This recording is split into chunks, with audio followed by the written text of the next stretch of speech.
it became like a bit of a trend and a funny thing to say. But really, the deeper meaning is that like it's a man who's struggling to make time for himself and focused on himself. This idea that you have to be delivering, 150% at all times. Like, in what conceivable world is that an okay thing to do? One of my clients has lost weight. He's built muscle. He's looking great.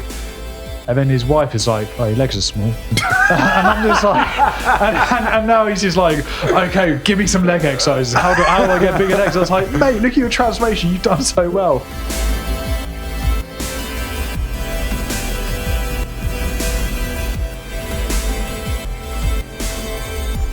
What's up, guys? Welcome to another episode of The Middle Ground. I'm your host, Rhys White. And I'm another host, Olivier and Rhys. We got there eventually. But no, cool. In this episode, we're talking about, why you can't win in today's society. Why whatever you do is not good enough. Okay. But before we dive into that, just want to let you know about the middle ground method. So Olivier, tell them about that. Middle ground method is you're going to get this completely free if you put your email address in the description in the link below. And from my side of things, you're going to get a nice little blueprint to help you along with your career, whether that's setbacks, whether it's failures that you're worried about, whether it's, where you're going in your career, that sort of stuff, all that good stuff you're going to get. Nice. And then from me, you'll get a workout plan, a recipe book, and a video explaining you how to kick off your fitness and health journey. So it's a bargain, really. It's all for free. Just put your email in the description and we'll send it straight over. Okay, so this topic, it's an interesting one because we probably got a few stories to kind of chuck into the mix. But the main reason why I brought up this topic for this episode, because do you know the singer Olivier and Rhys? Yeah. Yeah. Okay, so you know he's always been kind of quite like a maybe bit of a chubby kind of guy. So recently, he kind of went through this fitness transformation. Okay, so he kind of posted something on Instagram, his before and after, and he lost a lot of fat. He's built muscle. He's looking ripped now in comparison to how he used to be. And we know that's a tough thing to do. Is a big achievement. And me and you will probably look at that transformation and go, fair play. Like fucking hell, that's hard. That like he's looking great as well. He got a lot of stick for that. These newspaper articles releasing on the front page saying, "Yeah, we prefer you having a dad bod. Like women don't like you, this ripped, lean guy, and we prefer you when you're a bit chubbier, kind of thing." Yeah, and that really pissed me off. Yeah. Like, and Ollie Murs was really upset about those headlines, and rightly so.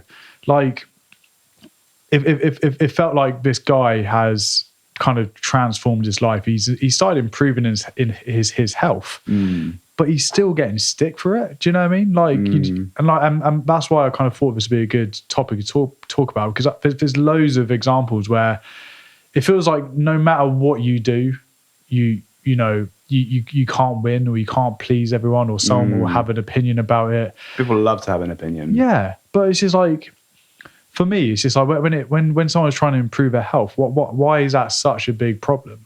Do you know what I mean? Agreed.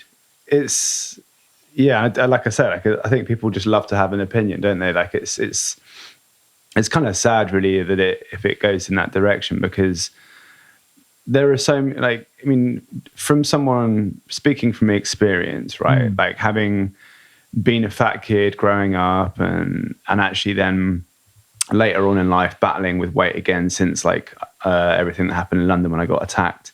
So I've kind of gone through it twice, and I can't imagine what that, because I'm not in the public eye, right? But I can't imagine your whole life being part of a tabloid, part of, clickbait, YouTube videos, this sort of stuff, and everything being put under serious scrutiny. And it's like people aren't just allowed to live their lives and go through that transformation. I feel like, because for me, I don't feel, maybe I got some comments like, I think actually, no, I do remember getting a comment once when I posted a picture of myself. This was like years ago. This was like going back like maybe 12 years or something. Yeah. And it was me on holiday in Greece. And I was in shape, and it was the best shape I'd ever been in. And given that I was a fat kid, that was great for me, you know. And I remember like someone like commenting something a bit snidey about it. And like, you know, guess who's ripped or something like that. And it's like, wait, what? Like, like number one, like I used to be very fat. Number two, this took me fucking ages to do it. You know, the amount of like, you know, pizzas that I didn't have that I would have liked to have had, the amount of curries that I didn't have because I would have liked to have had them. Yeah. Just to get in shape and then to have that. So I suppose, although I wasn't in the public eye, that would be my experience of that scrutiny. Yeah. I bet that pissed you off as well, because like you said, it is hard. I don't think people realise how hard it is. I don't know how much weight you lost, but do you know exactly how much weight you lost? So the first time round, I lost probably about 5 stone. Yeah.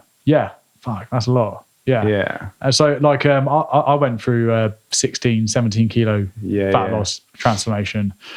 And it's hard work, but people don't realise how hard it is. And then I don't want to call this person now who made that comment on your photo, but like I think the only people who would ever make comments like that or who wouldn't be happy for you are people who are not, you know, maybe not confident in the way that they look, or they're getting left behind them, or they're not doing anything to improve their health. Do you know what I mean? Like, I do think so, yeah. I imagine me going up to someone who's gone through a fat loss transformation and said, "Oh no, mate, it's not, you look better, but you know, you look better with, you know." It because we know what it's like, and as a fitness coach, I give people credit for getting in shape. I said this on one episode before. It's like if I'm walking on the street and I see a guy who's ripped, I'm just like, fair play. Do you know what I mean? Like, but it's just mad. But ignore the transformation where you're looking ripped. It's just a fact that you're just trying to improve your health. I just don't. I think it's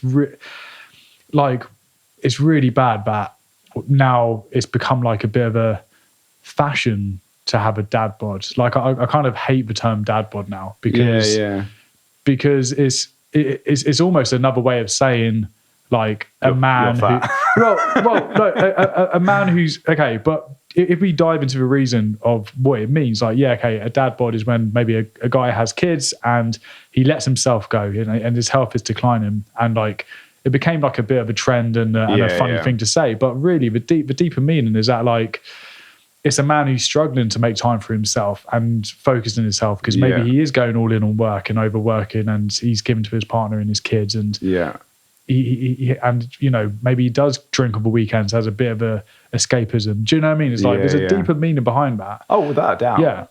Yeah.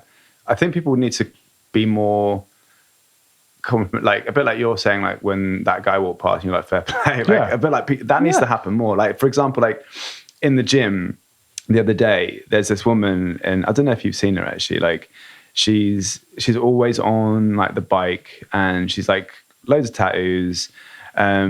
Quite a big woman, or at least was quite a big woman. You're talking about the gym? Yeah. I know exactly who you're talking about. Yeah. And like, have you noticed how she always used to wear like baggy clothes, all this sort of stuff, and she'd be just sat on the bike, just like cracking on.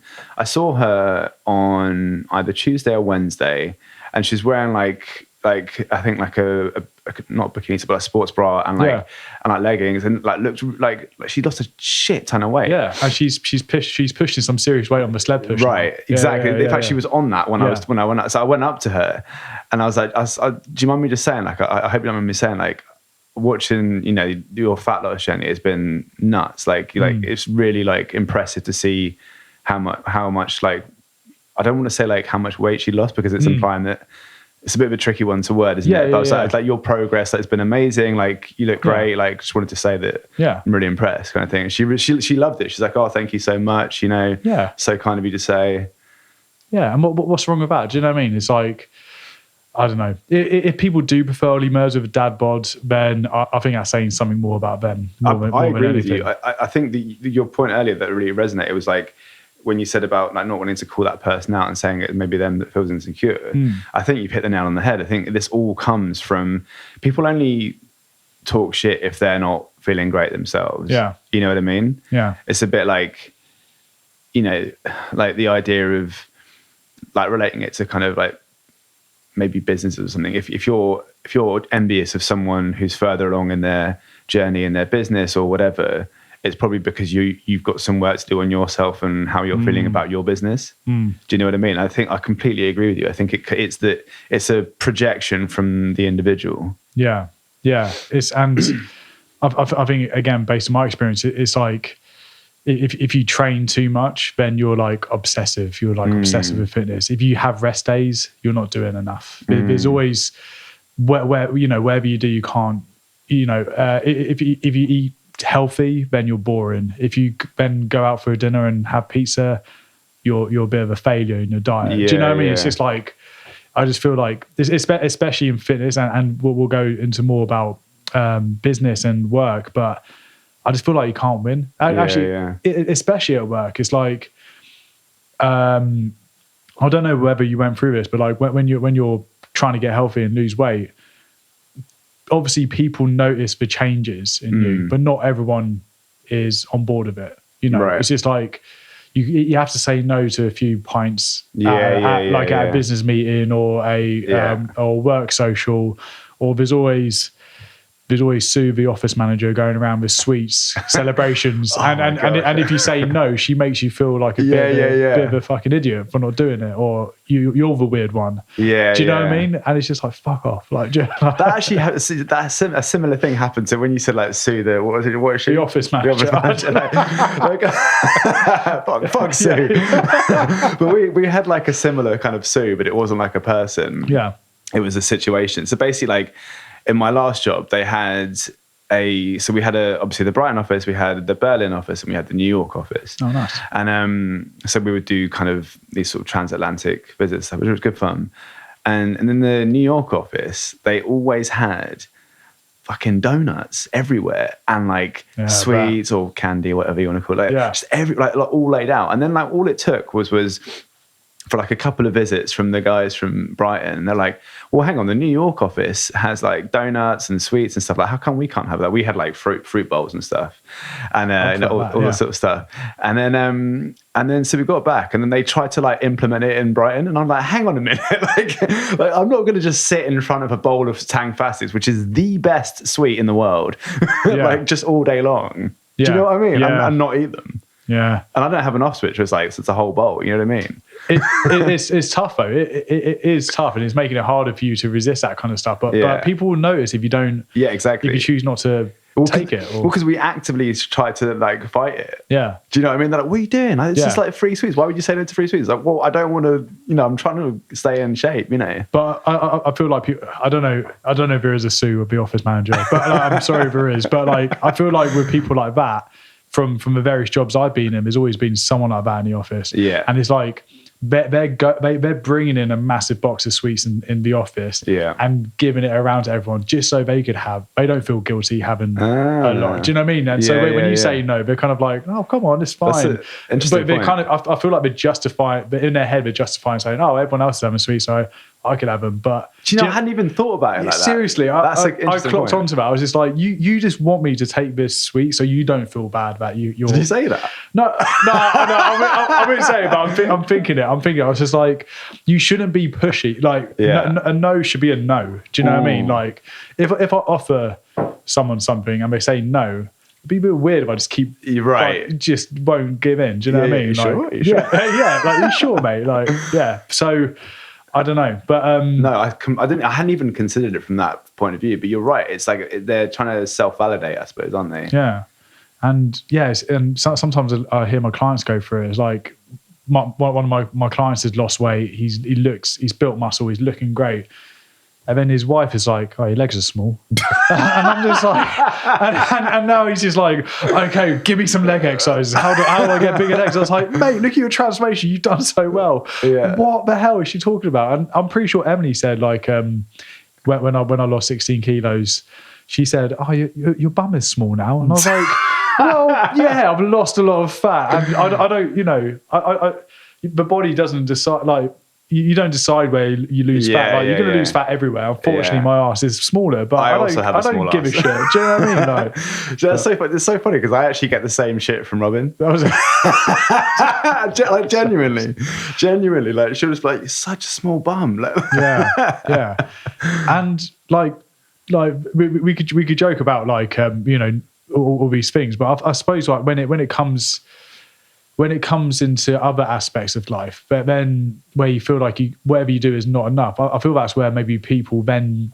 do get overworked, especially in their careers. Like, if you think about, I don't know, I've definitely been in jobs where if you finish work at, the finish time for work is 5 p.m. But if you start packing up and leaving the office at 5, you get all these people just looking at you because you're expected to, stay on and work till 7 p.m. even though the cut-off point is 5. Do you know what I mean? I definitely experienced that, and not just that, but also like the amount that you're doing when you're there. So, for example, if I wasn't had a complete calendar that was full with meetings and projects and this, that, and the other, which was the case generally. But if that wasn't the case, then I would feel bad. You know what I mean? And it's like, I had a particularly difficult manager, and it was this idea that you have to be delivering 150% at all times. Like, in what conceivable world is that an okay thing to do? But it's like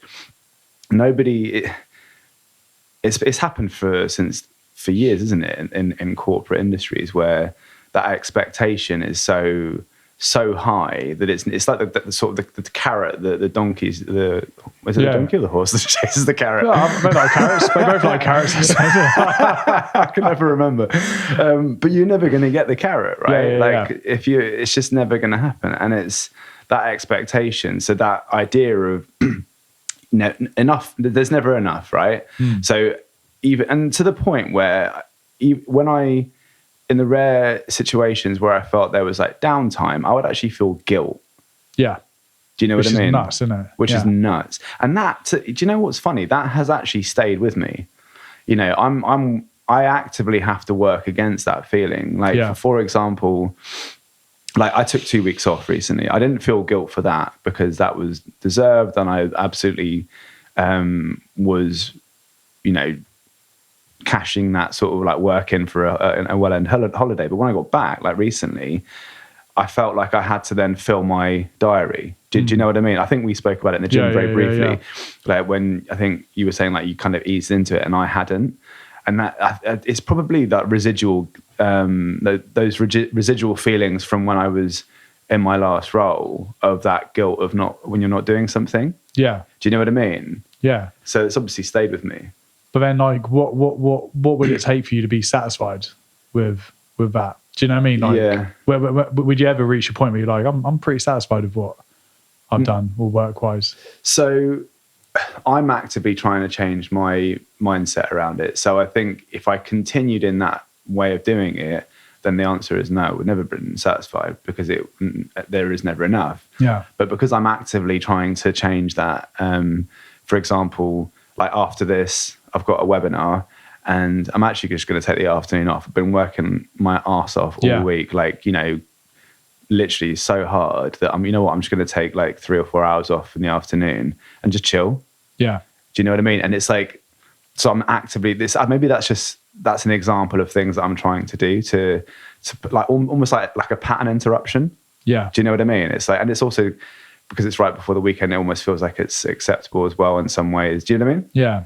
And do you think like in the jobs that we've been in, it's kind of like, yeah, you're expected to work hard, but like then that's how burnout happens, right? I mean, you feel guilty, like you said, just giving yourself a break. But then that's just like either you're not working hard enough, or you're working too hard. Do you know what I mean? Yeah. Like, there's no kind of like middle ground there. I suppose. The middle ground. Yeah, exactly. Someone should name their podcast that. Yeah. No, but you're right. It's like, I mean, we joke about it, but that is what a lot of what we talk about is that idea of balance, right? And it's, you need to make sure that balance exists like across the board, whether that's in your work, whether that's in a relationship, whether that's in like friendships or whatever. Like balance is always going to be your friend. And that's one thing that I don't think the loudest voices on social media or the loudest voices in the office, I don't think that they support that idea at all. Yeah. These people that are talking about the dad bod with what's his name? Olivier and Rhys. Like these are the loudest voices in the room, so we're listening to them. But that doesn't mean that we should be. No. Well, I was actually going to ask, like, what's the way of kind of navigating this? Because it doesn't just happen in fitness or, at work.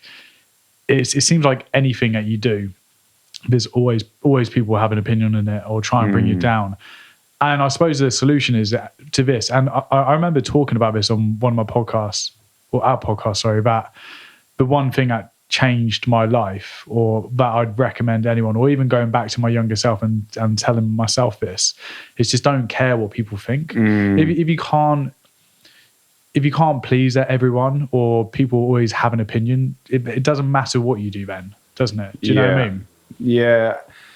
I don't know if this is something that you found, but is this something that happens with age, do you think? Or do you think that we can develop these sort of skills earlier on? Because I know for a fact that when I was a kid, I definitely cared what people thought.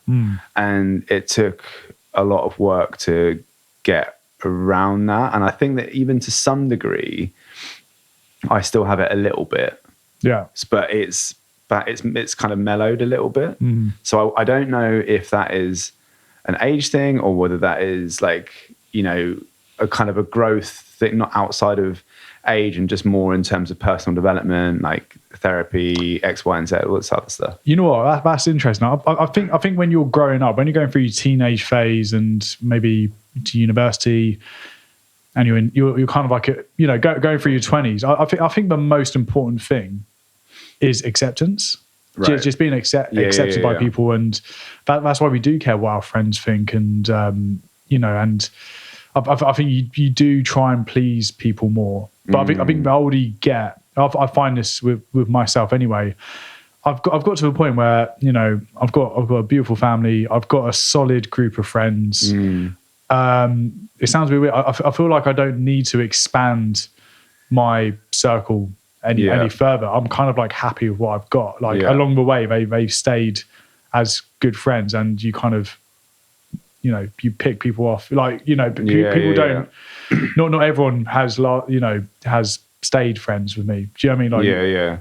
Like, not because of anything bad, but it's just like I think you kind of think it's not as important anymore. I think. Yeah, it's a natural evolution, and I think it's a bit like this is a weird analogy or not, but if you're like sieving pasta, you get rid of all the water and you're left with the pasta, right? Yeah, it's a bit like that. It's like freshers at university, right? So when you start your first year of university, you make friends with everyone on your hallway, on your halls, everyone you meet on a night out. You've probably got hundreds of friends. But then when it gets to third year, you've almost narrowed it down to a dozen, like in comparison. Do you know what I mean?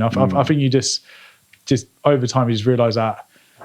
I don't know, or maybe some people do feel like you do get the people pleasers who just want to be loved and accepted by everyone. Do you know what I mean? But that's just not the case. I think one thing that I feel that you can't do anything right in is parenting as well. This is not my area. Go on, tell me about that. But I've like Emily could probably talk about this in more detail than I can, but I could, because she's on maternity leave, she hangs around with other mums, but I definitely get this impression when I meet other parents. But it's just constant comparison of like their baby to yours, or what you've done to your baby in comparison to yours. Like, have you fed your baby milk? It feels like you get judged on that. Do you do sleep training with your baby? People people, judge you on that. Your baby's development, like Luca started crawling super early, like crazy early. Is he in the gym yet? No, well, the way he's going, like, it won't be long. But then it's just like, oh, he started crawling yet. How old is he? Or I feel like everything we do as a parent is constantly being judged by other parents, but also people who don't have parents as well. Do you know what I mean? Well, I mean, okay, that's that. For me, if you're getting comments or feedback from people who are parents, that's one thing. Yeah. But to get comments from people who aren't parents, what, are you kidding me? Like, yeah. Oh, mate. That's pretty rich, Well, it is crazy. It is insane. It's like, obviously raising the baby is tough. And we do have a schedule where he needs to have his naps at certain points of the day. He needs to get a certain amount of hours sleep in a day. If not, he becomes a very unhappy baby, very angry. He moans a lot. He cries a lot. So these naps, and when we feed him, we've got some sort of structure in our day that helps him stay a very happy, smiley baby, and he is. But then, like, when we're out with our friends or our family members, and we're kind of like, right, we can't do this because that's when he normally goes for a nap. We're kind of like, you can't let the baby run your life. Like, oh, you got to calm down. Like, I'll just bring the baby along. We was like, no, he needs to nap. No. Like, you don't fucking get it. Like, like we can't just go out. Do you know what I mean? Like, this structure is in place that in order to make our baby happy, and and they just don't get it. I was going to say they don't get it. I mean, we don't have children, and I mean, I would never. I can't imagine that is jarring for me to hear. Yeah. Do you know what I mean? Because it's, and I from on some level, on a psychological level, I get it, because if you have no lived experience of something, you have no sort of grasp actually of what is involved with that experience as a parent, you're only going to see the external things, right? The sort of the things that when you're out and about and doing this and that, you're not going to see the moments at home and the conversations that take place that actually build this structure. Do you know what I mean? You're just like you're reacting to something. I guess is what I'm saying. It's a very reactive approach from a place of ignorance. Yeah. And that's crazy. No, it happens all the time, and I'm sick of it, honestly. Like, even makes you want to nap yourself. No, even when like people hold Luca for 10 minutes and he's very happy, he starts playing, but as soon as he starts crying, they hand him back. Like, like that. They're like, it's quite easy having a baby, isn't it? I'm there with a crying baby. It's fucking easy, isn't it? But no, like, Emily has definitely felt it. Like, there's a lot of judgment, people comparing, and whatever way we decide to raise Luca, is someone will see that as wrong or not how they do it. Do you know what I mean? So it is just like, just don't care what people think. Just do what you feel is right, and just do things for yourself. Because if you just do keep caring about what people think, you're never going to do anything, or you're just constantly just won't do anything. Do you know what I mean? Yeah. How do you feel about this? Because when it's like, and I don't know how to what degree this kind of like crossover into what we were saying, but like, if you see someone doing something wrong in the gym, what's your response to that? Do you tend to like go and like offer help, or do you feel like you don't want to offer an opinion in that situation? And what's your? I've done that a few times, and I do just say, like, I think there was one guy doing a deadlift, and it was so bad. I thought he was going to break his back, literally. So I do kind of approach in a polite way. I'm just like, look, sorry for bothering you. Just let you know, like, I am a coach. Do you want me to give you just some tips that might help improve your movement? No dramas if not. I kind of approach it like that. I don't march over and be like, mate, you're doing this wrong. I'm just like, look, I am a coach. Do you mind if I give you some advice that would actually help you improve a lift? I kind of say it in that way, because they're like, I think people will be like, yeah, okay. Like, I don't think anyone would say no in improving or getting better at a lift, right?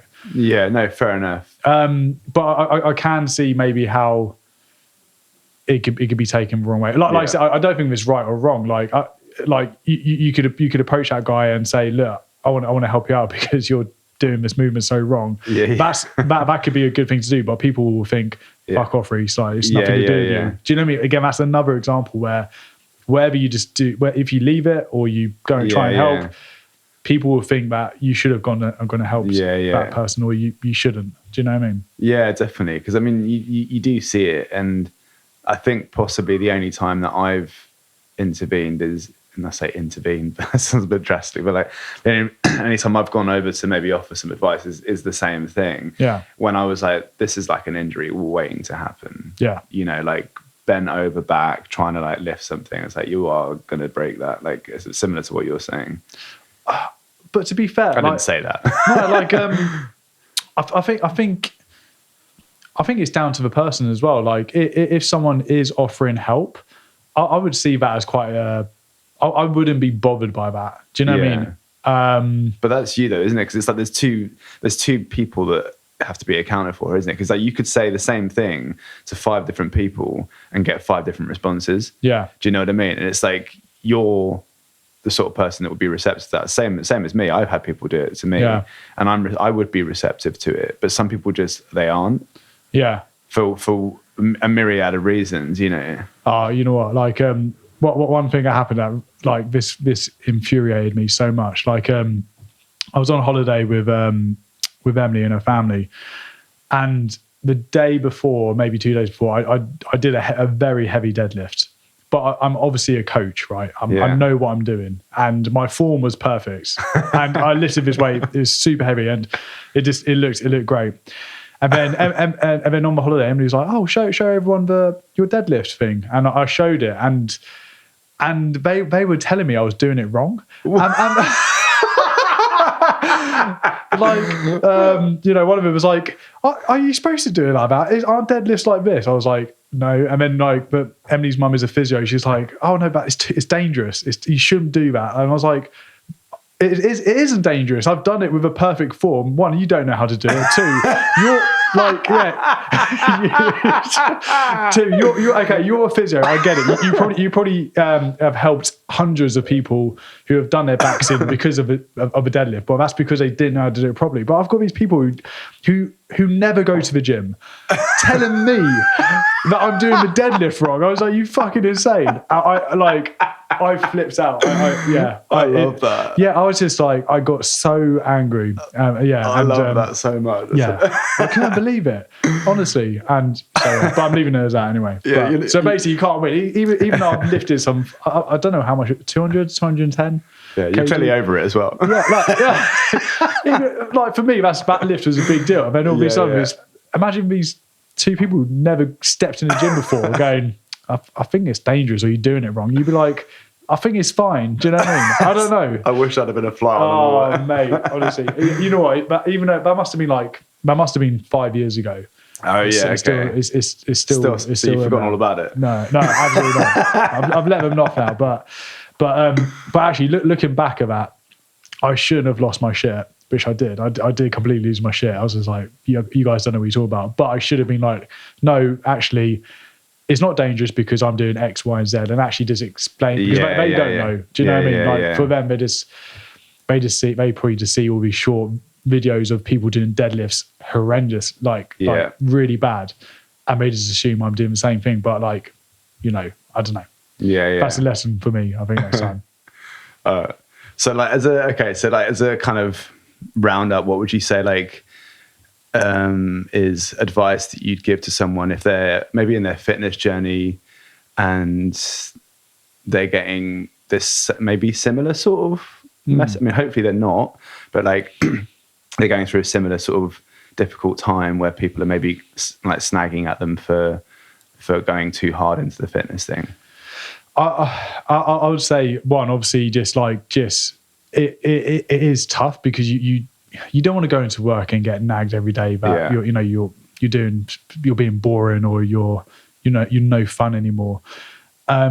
Just do your best to ignore that, but at the same time, just like it won't. Those comments won't last forever. Yeah. Like I've got a few clients who are on this fitness journey and at first their partners didn't buy into it. They're Right. like, are you spending too much in the gym now? Or, oh, can't you just stay and watch Netflix with me? Or, you know, their partners didn't buy into it. And they're like, I'm kind of struggling with this because I do want to improve my health, but I'm getting nagged by my partner. Like, I was like, this won't last forever. Just give it a few months and they will eventually see the benefits and positives of it. And you know, a few months later, the partners are like, oh, I get it now. You've got more energy. You've lost weight. You look great. You know. Yeah. Do you know what I mean?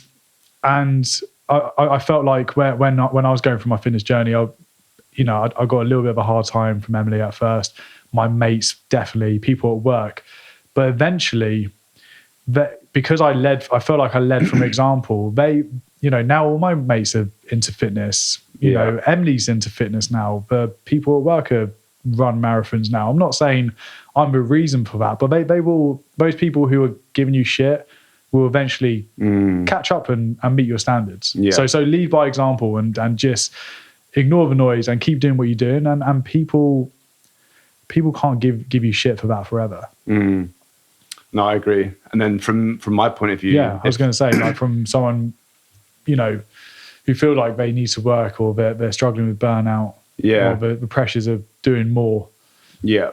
So if you're like, we're talking about high performers, business owners, that kind of thing. Like if you're a high performer or a business owner, schedule time to pause and commit to it. And then that's it. Always have a cutoff point. Yeah, for sure. Because it's like, if it's you do everything else that's in your diary, right? You show up to meetings because they're in your diary. You work on a project because it's in your diary. So why don't you schedule your pause and then do that because that's in your diary? Yeah.